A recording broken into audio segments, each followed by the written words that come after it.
High, বৃন্দাবনে গিয়ে বাঁকে বিহারী মন্দিরে যাব না, এটা তো হতেই পারে না। আর তার মধ্যে পড়েছে হোলি। তো হোলির দিনে বাঁকে বিহারী মন্দির দর্শন করার একটা আলাদাই মজা রয়েছে। তো তোমরা দেখতেই পাচ্ছ এখানে এতটা ভিড়, আর প্রত্যেকের হাতে আবির এবং গোবর গোলা জল রয়েছে।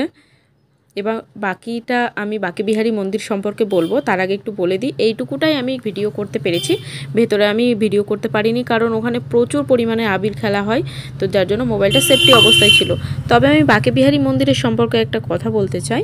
এই বাঁকে বিহারী মন্দির দর্শনের টাইম হচ্ছে সকাল 7:30 থেকে দুপুর 12টা পর্যন্ত, এবং বিকাল 5:30 থেকে বিকাল 5:30 থেকে রাত 9:30 পর্যন্ত।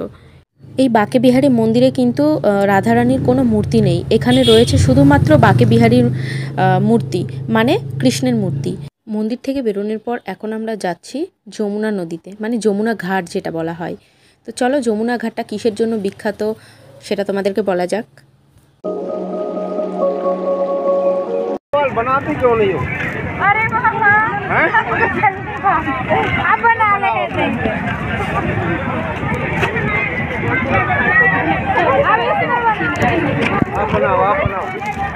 যেহেতু গায়ে প্রচুর আবির এবং রং লেগেছিল, সেই জন্য স্নান করে আমরা ফেরিতে উঠেছি। ফেরি থেকে আমরা চারি সাইডটা দেখানোর চেষ্টা করছি, দেখো কতটা সুন্দর। এবং এই ঘাটের ব্যাপারে একটু বলে রাখি, কালীয় নাগ নামক একটি বিষধর সাপ এই যমুনা নদীতেই কিন্তু বসবাস করত। শ্রীকৃষ্ণ কিন্তু এই কালীয় নাগটাকেই দমন করেছিল, মানে বধ করেছিল, এবং এই নদীর জলটাকে বিশুদ্ধ করেছিল।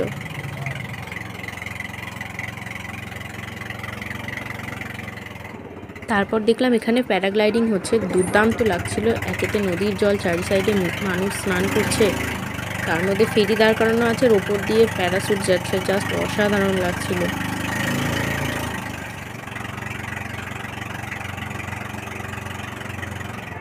আর এই নদীতে কিন্তু কৃষ্ণ তার গোপগোপীদের নিয়ে লীলা করতেন আর জলক্রীড়া করতেন, ঠিক এই যমুনা নদীতেই। যমুনা ঘাট ভ্রমণটা কিন্তু দুর্দান্ত লেগেছিল আমার। এখান থেকে আমরা এখন যাব নিধিবনের উদ্দেশ্যে। আমাদের ফেরি এখন দাঁড়াবে এখন, তো আমরা এখন সেখান থেকে রওনা দেব নিধিবনে।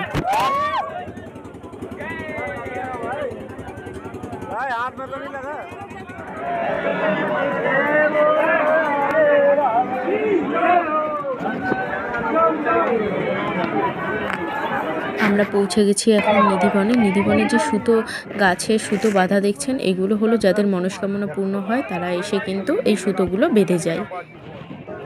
এই নিধিবনে কিন্তু রাধা কৃষ্ণের রাসলীলা হয় আর কি। এখনও বিশ্বাস করেন মানুষ, এখনও পর্যন্ত সন্ধ্যের পরে এখানে কেউ থাকে না। সন্ধ্যে 5টার পরেই কিন্তু গেট বন্ধ করে দেওয়া হয়, কারণ মানা যায় এটা যে এখানে এখনও রাধা কৃষ্ণ লীলা করেন। নিধিবন খোলার সময় হচ্ছে সকাল 5টা থেকে বিকেল 4টা পর্যন্ত। এই নিধিবনের ভিতরে কিন্তু অসংখ্য বাদরও রয়েছে। তো যাই হোক, সবাই কমেন্টে জানিও ভিডিওটা কেমন লাগলো। আশা করছি সকলেই ভালো আছো। তো এখনকার মতো টাটা।